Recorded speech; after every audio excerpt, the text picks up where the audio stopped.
धन्यवाद सभापति महोदय, आपने मुझे इस महत्वपूर्ण बिल पे बोलने का मौका दिया। मैं इस बिल का सपोर्ट करता हूं और मैं चाहता हूं कि माननीय सभी सदस्य इसको सर्वसम्मति से पास करें।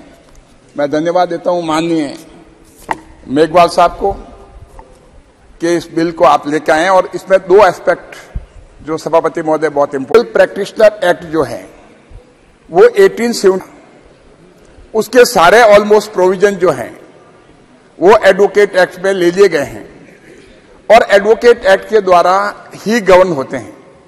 सिर्फ एक प्रोविजन जो रहा है वो टाउट का रहा है। उस प्रोविजन को जो उसका सेक्शन 36 है वो सिर्फ टाउट के लिए हमें लीगल प्रैक्टिशनर एक्ट 1879 को देखना पड़ता है और वो प्री ब्रिटिश टाइम का बना हुआ है, कॉलोनियल टाइम का बना हुआ है। और हम टाउट की डेफिनेशन को और टाउट के उसके प्रोविजन को देखने के लिए लीगल प्रैक्टिशनर एक्ट 1879 देखते हैं और जबकि सारा का सारा एडवोकेट एक्ट में दूसरी चीजें जो लीगल प्रोफेशन को रेगुलेट करने की बातें हैं वो आ चुकी है। तो इसलिए वो पूरा का पूरा डेफिनेशन जो है और उसके provision section 45A advocate act में इनकॉर्पोरेट करके ये बहुत अच्छा किया। इसलिए माननीय मंत्री जी को, मेघवाल साहब को मैं धन्यवाद देता हूं।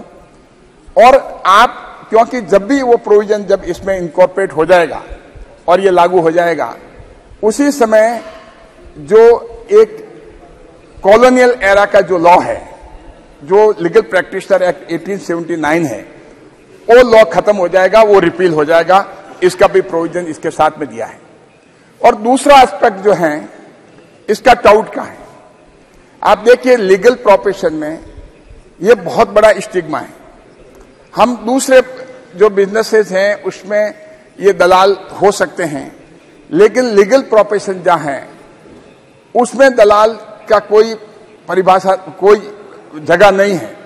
इसलिए एडवोकेट एक्ट में भी ये प्रावधान क्या है, चाहे हमारे बार काउंसिल ऑफ इंडिया हो, चाहे respective bar council, state bar council हो, चाहे एसोसिएशन हो एडवोकेट्स की, लीगल प्रैक्टिशनर की एसोसिएशन हो, सब ये मानते हैं लीगल फ्रेटर्निटी के लोग कि इस तरह के जो टाउटिज्म जो है इस प्रोफेशन में नहीं होना चाहिए। ये बहुत ही एक अलग तरह का प्रोफेशन है। तो इससे सबसे ज्यादा जो तकलीफ में आते हैं वो आते हैं सबसे ज्यादा समाज के अंतिम छोर पे जो व्यक्ति हैं, जो इनोसेंट हैं, जो जानते नहीं हैं। चाहे किसान ले लो, चाहे शेड्यूल कास्ट ले लो, शेड्यूल ट्राइब्स ले लो, और चाहे हमारे मातृशक्ति ले लो, जो गरीब हैं। उन लोगों को जब कोर्ट में उनको ये पता नहीं होता है तो वो ऐसे लोगों के टाउट के चक्कर में आते हैं और उनके पैसे भी ज्यादा खर्च होते हैं।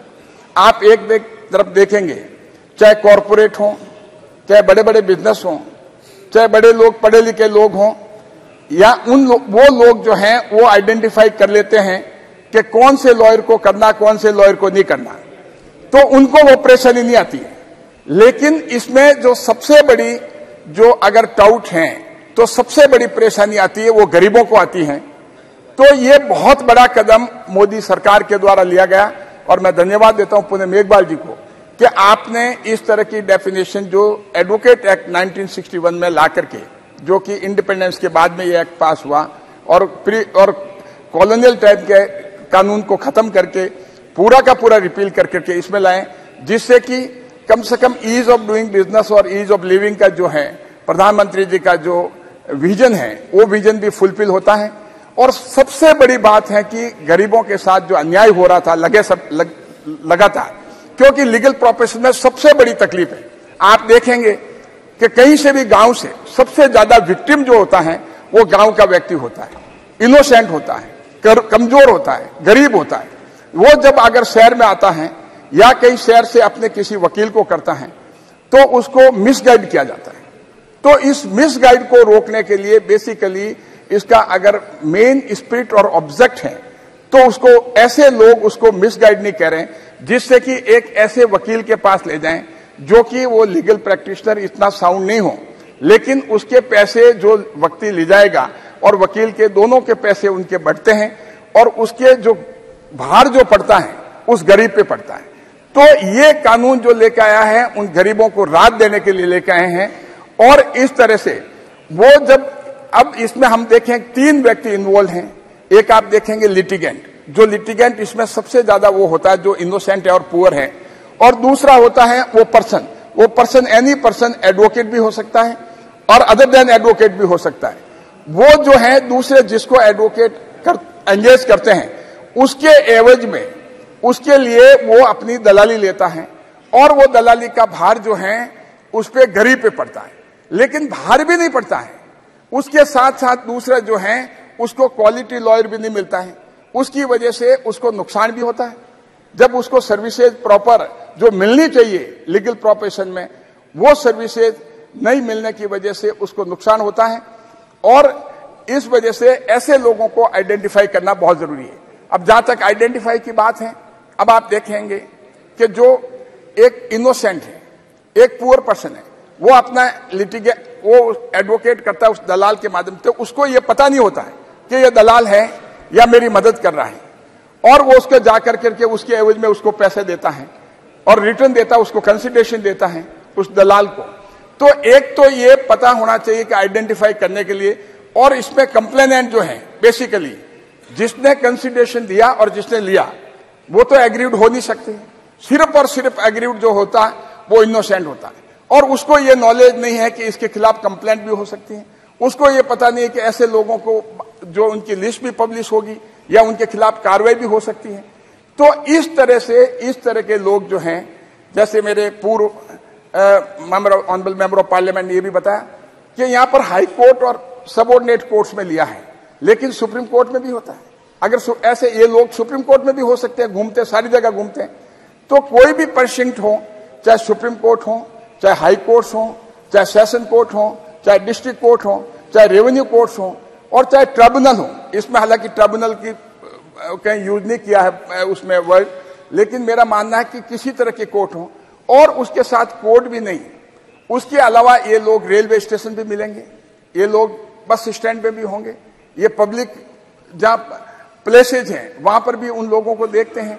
तो ये लोग जो हैं अवेलेबल, जो कोर्ट का एक हमारी जो एक फेयर इमेज है न्यायालय की, उसमें जो है इसका इन लोगों का आइडेंटिफाई करने के लिए ये कानून लेकर आए। इसलिए इस बात के लिए भी इनको बहुत बहुत धन्यवाद। लेकिन जो लिस्ट बनती है उस लिस्ट में सबसे बड़ी बात है कि उसके लिए एविडेंस गैदर करना ये बहुत बड़ा हरकुलियन टास्क है।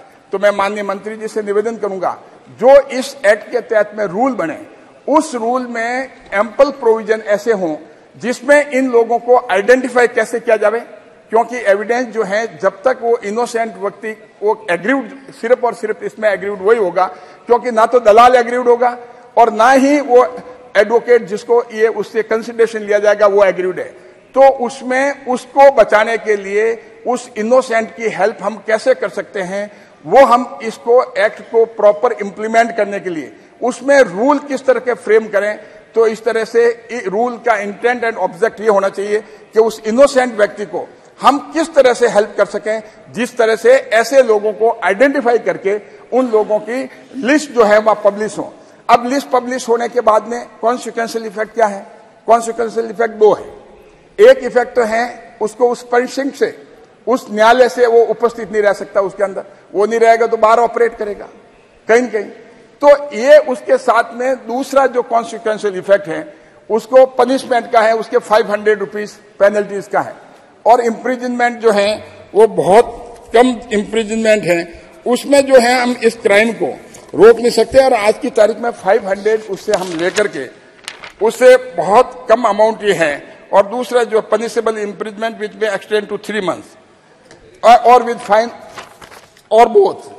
तो अगर उसको कहीं किसी लेवल पे सिर्फ फाइन ही इम्पोज करें तो 500 रुपीज फाइन होंगे, लेकिन इनोसेंट व्यक्ति जो है उसके साथ चीटिंग होगी, उसका हो सकता है केस भी उसने खराब कर दे। तो इसीलिए ये सफिशिएंट प्रोविजन इसको प्रॉपर इंप्लीमेंट करने के लिए रूल्स में आ जाए जिससे कि गरीबों को फायदा पहुंचे। तो ये प्रधानमंत्री मोदी जी के नेतृत्व में ये बहुत ही ऐसा कदम है, विजनरी कदम, जो बेसिकली जो हम ये कह सकते हैं कि जो न्याय मिलना है गरीबों को, उस न्याय मिलने में जो ये बाधा है सबसे बड़ी, उस बाधा को हटा करके और इनोसेंट लोग, गरीब हो चाहे शेड्यूल कास्ट हो चाहे कोई हो, इस तरह के लोग जो गांव के कई फार्मर हो, उन लोगों के साथ में धोखाधड़ी नहीं हो, ये कानून उस दशा में है। इसलिए मैं बहुत बहुत पुनः माननीय मंत्री जी अर्जुन राम जी मेघवाल साहब को बहुत बहुत धन्यवाद देता हूं कि प्रधानमंत्री मोदी जी के नेतृत्व में आप ये कानून लेकर आ रहे हैं। बहुत बहुत धन्यवाद।